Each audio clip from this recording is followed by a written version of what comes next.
Hi guys, Milo Tarot here. Welcome back po for your kapalaran sa pag-ibig. Para po ito sa mga Earth signs, Taurus, Virgo, and Capricorn. Maglalagay na lang po ako ng timestamp sa may description box para po mapuntahan ninyo ang inyong zodiac signs. Pero syempre, this is a general reading, kaya hindi po lahat ay makaka-relate. Okay, so we will start po with Taurus. Ano kaya yung posibleng pagdaraanan ng mga Taurus sa mga susunod na mga araw?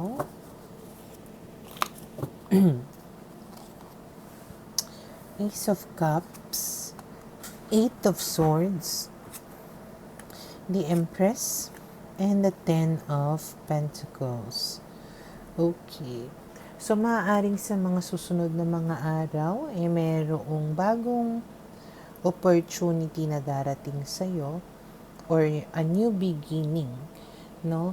Pero, hindi mo matanggap itong new beginning na ito kasi parang nakatali ka pa rin or nakastuck ka sa isang sitwasyon. Hindi ka makakawala. Okay? Na especially if it has something to do with your family or children, ganyan, or pwedeng a previous relationship. So kahit na sabihin natin dumarating tong magandang oportunidad na to sa'yo, hindi mo siya mag-grab, hindi mo siya mabigyan ng chance. Okay?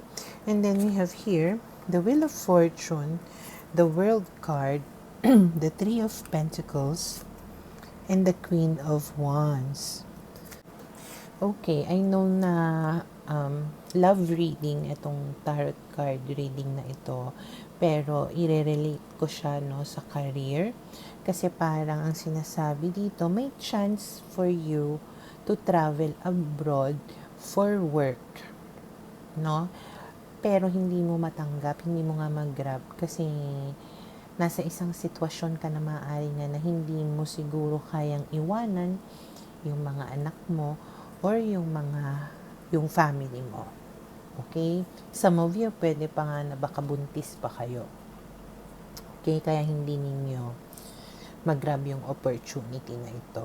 Okay? So, kung love reading naman, maaaring itong tao na ito, no, is nasa malayong lugar. At parang hindi mo siya mabigyan ng chance kasi hindi mo sure kung mag-work out pa yung long distance relationship. Okay? And then we have here the King of Cups, the Two of Swords, and the Page of Cups. Pero itong tao na ito, lalong-lalo na kung ang zodiac sign niya ay water sign, Cancer, Scorpio, Pisces, patuloy na magpapakita sa iyo ng interes at patuloy ka na parang kikilalanin hanggang sa tipong magkainlaban kayo. Okay? Na parang darating ka rin sa point na bibigyan mo rin siya ng chance. And then we have here the Four of Pentacles and the Hangman.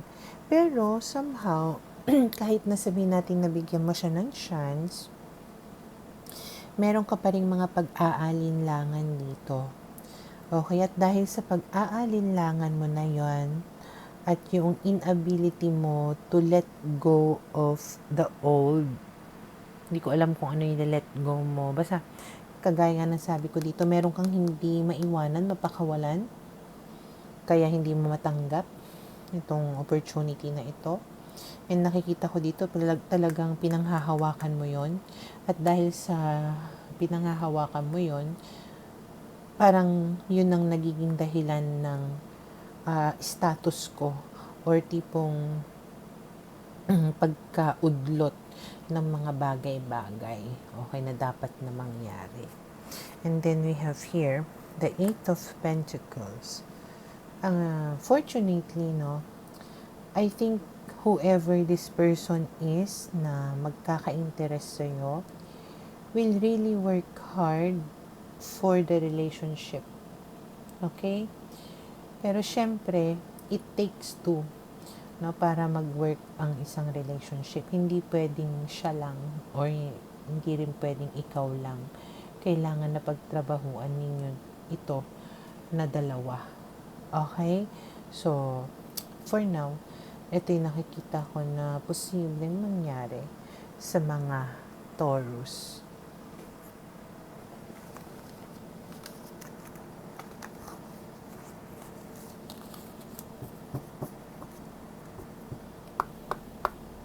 Para sa mga Virgo, okay, let's see. Ano kaya yung posibleng pagdaraanan ng mga Virgo sa mga susunod na mga araw? We have here the Knight of Swords, the Emperor, the Page of Wands, and the Six of Swords. Okay, so base sa mga barahan na ito, parang merong isang tao dito na parang aamin sa'yo or mag-open up sa'yo. Itong tao na to, medyo ma-pride to, no? Pero, dahil nga sa mag-open up siya sa'yo, so mukhang binabaan niya yung pride niya para sa'yo, para lang kumbaga magkaroon ng mga pagbabago or positive nga na changes between you at sa kanya. Okay? And then we have here the High Priestess, the Two of Cups, the Three of Swords, and the Queen of Swords. Pero, parang bibigyan mo siya ng silent treatment, no? Hindi mo siya agad na pagbibigyan. Even though sabihin natin mahal mo pa rin siya. Kasi sobrang nasaktan ka sa ginawa nitong taong na to sa'yo. May possibility nagkaroon ng third party situation or hiniwalayan ka nitong tao na ito. Kaya parang up to now, bit-bit mo yung sakit na ginawa niya sa'yo, no? Tapos siya pa yung may gana na magalit-galit noon. Siya pa yung may gana na magpaka-pride noon. Eh kung tutuusin, siya naman yung may ginawang kasalanan sa iyo. So ngayon, pinaparamdam mo sa kanya na wala kang pake or parang hindi ka natatakot na mawala siya sa iyo. Okay? And then we have here the Death card, Page of Swords, and the Seven of Swords. At dahil dyan, maaaring magkaroon ng mga pagbabago sa person mo, especially if your person is air sign, Gemini, Libra, and Aquarius. Maaaring umamin siya sa'yo ng mga ginawa niyang kalokohan dahil sa nagigilty siya, no? Na as I have said earlier, talagang todo-todo yung pagbaba niya ng pride, no? Para lang kumbaga patawarin mo siya at tanggapin mo siyang muli. Okay? And then we have here the Chariot and the Eight of Swords. Pero I think it's a little bit too late. Kasi nakikita kita dito running away from this person, no? And then Eight of Swords talagang, Eight of Cups talagang tinalikuran mo siya. Kasi parang alam mo na hindi mo makukuha sa kanya kung ano yung gusto mo. Hindi niya maibibigay sa'yo kung ano talaga yung magpapaligaya sa'yo. Na maaaring hindi lang siguro isang beses kasi na ginawa niya to sa'yo. Kaya parang dalang-dala ka na. No? Kaya parang gusto mo na siyang iwasan talaga at i-cut out of your life. Okay? And then you have the Ten of Cups. Some of you maaari nga talaga na third party situation na kayo, yung third party, siya ay may pamilya na hindi niya maiwan. Kaya parang alam mo na kailangan mo na siyang tuluyang hiwalayan. Okay? Yung iba sa inyo, maaari siguro na malalaman nyo na meron pa rin siyang iba. Kaya it's best na lumayo ka na lang. Okay? So for now, ito yung nakikita ko na posibleng mangyari sa mga Virgo.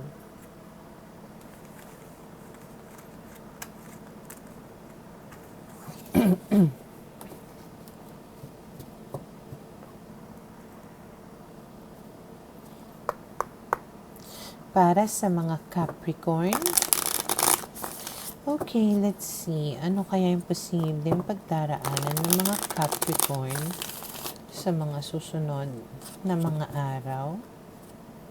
We have here the 7 of Cups, the 3 of Cups, the 6 of Swords, the Queen of Swords. Okay.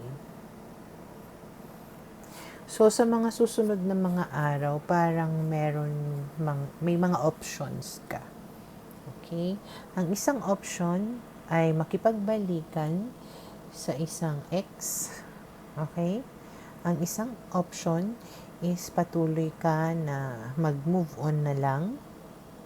And another option is parang ikakat mo lang or hindi mo babalikan yung tao na yun, no? Na parang wala ka nang pake sa kanya. And then we have here the 10 of Wands, the 5 of Wands, the Ace of Pentacles, and the 7 of Swords. So, habang ikaw ay hindi makadecide sa kung ano yung pipiliin mo, parang mas magiging problematic ka sa mga susunod na mga araw. Parang conflicted ka kung magsisimula ka bang muli para sa sarili mo, kung tatanggapin mo bang muli itong tao na ito na maaaring ginawan ka ng kalokohan before. Okay, so parang buhat-buhat mo yung burden na yon. At yun pa yung nagiging cause ng anxiety, depression mo, or sleepless nights, restlessness mo. Okay? And then you have here the Lovers, the 5 of Swords, and the King of Cups. So you know deep within you na itong tao na ito ay sinungaling. Pero syempre mahal mo pa rin. Okay? And you are still kinda hoping na mahal ka rin nitong tao na ito. But unfortunately, hindi mo yon maramdaman, hindi mo yon makita. Okay, and then we have the Hangman and the 5 of Cups. Yeah, so the Hangman, parang wala eh.